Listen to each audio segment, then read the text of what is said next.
Programang ito ay rated SPG. Striktong patnubay at gabay ng magulang ang kailangan. Maaaring may masiselang tema, lengguwahe, karahasan, sexual, horror o droga na hindi angkop sa mga bata.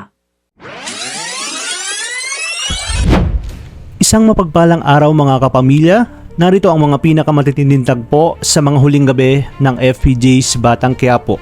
Pero bago ang lahat, kung bago ka pa lamang sa akin channel, huwag kalimutang mag-like, mag-share at mag-subscribe para lagi kang updated sa ating mga recap at maiinit na eksena.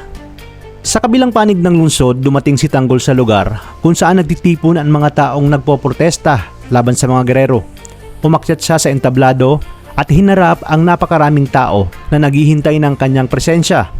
Tahimik silang nakinig habang nagsasalita siya at tinanong kung handa ba silang tumindig at ipaglaban ang katotohanan. Pinaalala niya sa kanila na matagal na silang niloko at pinagsasamantalahan ng mga gerero. Ngunit ayon kay Tanggol, hindi na dapat magpatuloy ang ganoong sistema. Bawat salita niya ay lalong lumalakas ang sigawan at suporta ng mga tao dahil sa wakas ay nakita nilang personal na humarap ang taong pinaniniwalaan nilang may malasakit sa kanilang kapakanan.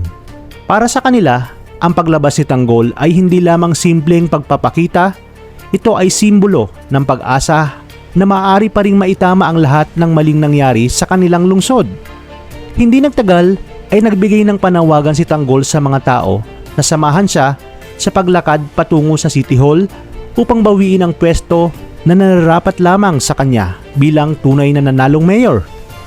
Ipinaliwanag niya na hindi lamang ito laban para sa kanyang sarili kundi para sa kinabukasan ng buong lungsod na matagal nang nasa ilalim ng kapangyarihan ng mga gerero.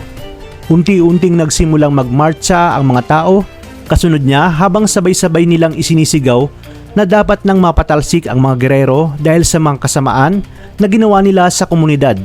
Samantala, agad namang nakarating kay Mayor Roberto ang balita tungkol sa lumalaking protesta patungo sa City Hall. Hindi niya inasahan na ganito karami ang mga taong haharap sa kanila, kaya agad siyang nag-utos sa mga kapulisan na siguraduhing walang makakapasok sa gusali.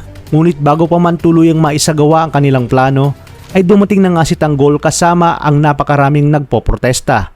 Huminto siya sa harap ng City Hall at malinaw na ipinahayag na naroon sila upang ipaglaban ang tama at hindi na sila papayag na patuloy silang aabusuhin ng mga gerero. Sa gitna ng tensyon, agad na kumilos ang mga kapulisan upang pigilan ang paglapit ng mga tao. Nagkagulo ang paligid habang ang mga nagpoprotesta ay pilit na nanatili sa kanilang pwesto. At habang pinapanood ni Miguelito ang kaguluhan, makikita sa kanyang muka ang kakaibang ngiti na tila isang taong kontento dahil nagkakagulo na ang lungsod ayon sa kanyang plano. Ngunit sa harap ng mga tao, muling nagsalita si Tanggol. Malakas niyang sinabi na hindi sila aatras at ang laban na ito ay para sa katotohanan at para sa hustisya.